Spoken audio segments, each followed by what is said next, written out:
দেখছেন বিস club biscuit presents প্রবাস কণ্ঠ প্রাইম নিউজ। বিশ্বজুড়ে যখন সরবরাহ শৃঙ্খল বা সাপ্লাই চেইনে টানাটানি, কাঁচামালের দাম আকাশচুম্বী আর পশ্চিম এশিয়ার অস্থিরতা, তখন এসবের প্রভাব পড়েছে সাধারণ মানুষের পকেটেও। বাড়ছে জীবনযাত্রার খরচ। এমন জটিল পরিস্থিতিতে মালয়েশিয়া সরকার বড় ধরনের কৌশল নিয়ে এগুতে গুরুত্ব দিচ্ছে। আর সে লক্ষ্যে বসেছে দেশটির জাতীয় অর্থনৈতিক কার্যপরিষদের এক জরুরি বৈঠক। মঙ্গলবার এই বৈঠকে সভাপতিত্ব করেন মালয়েশিয়ার প্রধানমন্ত্রী আনোয়ার ইব্রাহিম। সেখানে দেশের অর্থনৈতিক পরিস্থিতি মোকাবেলায় কি করা দরকার সে বিষয়ে বিস্তারিত আলোচনা হয়। বৈঠকে দেখা যায় বিশ্বব্যাপী যত সংকট চলছে তা মোকাবেলায় সরকার এখন সমন্বিত উদ্যোগ নেওয়ার উপর জোর দিচ্ছে। বিশেষ করে কাঁচামালের দাম বেড়ে যাওয়া আর সরবরাহ শৃঙ্খলেই বিঘ্ন ঘটায় সাধারণ মানুষের জীবনযাত্রার খরচ বেড়েছে।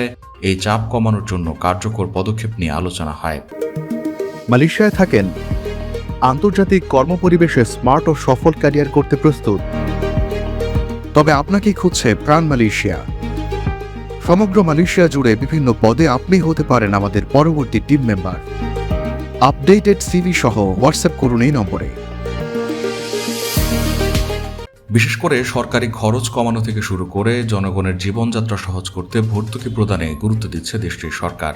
গতকালের বৈঠকে সিদ্ধান্ত নেওয়া হয়েছে সরকারি সকল অনুষ্ঠান এবং সরকারি আয়োজন সীমিত করতে হবে। বিভিন্ন মন্ত্রণালয় এবং দপ্তরের অনুষ্ঠানগুলোকেও সীমিত এবং ছোট করার নির্দেশ দিয়েছেন প্রধানমন্ত্রী। সরকারের মাদানী নীতির আওতায় স্পষ্ট বলা হয়েছে শুধু দাম স্থিতিশীল রাখলেই হবে না, বরং নিত্য প্রয়োজনীয় পণ্যের যোগান যেন অব্যাহত থাকে। হঠাৎ দাম বেড়ে গেলে সাধারণ মানুষ যেন সুরক্ষিত থাকে সেটিও নিশ্চিত করতে হবে। এ লক্ষ্যে সরকারের তথ্যের ভিত্তিতে সিদ্ধান্ত নেওয়ার উপর জোর দিচ্ছে।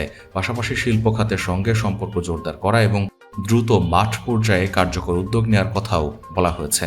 বৈঠকের সবচেয়ে জরুরি অগ্রাধিকার হিসেবে উঠে এসেছে জ্বালানি সরবরাহ এবং গুরুত্বপূর্ণ উপকরণের দাম স্থিতিশীল রাখা, জীবনযাত্রার খরচ নিয়ন্ত্রণ করা, উন্নয়ন প্রক্রিয়া চালিয়ে নেওয়া আর কর্মসংস্থান ও পরিবারের আয় সুরক্ষিত রাখা।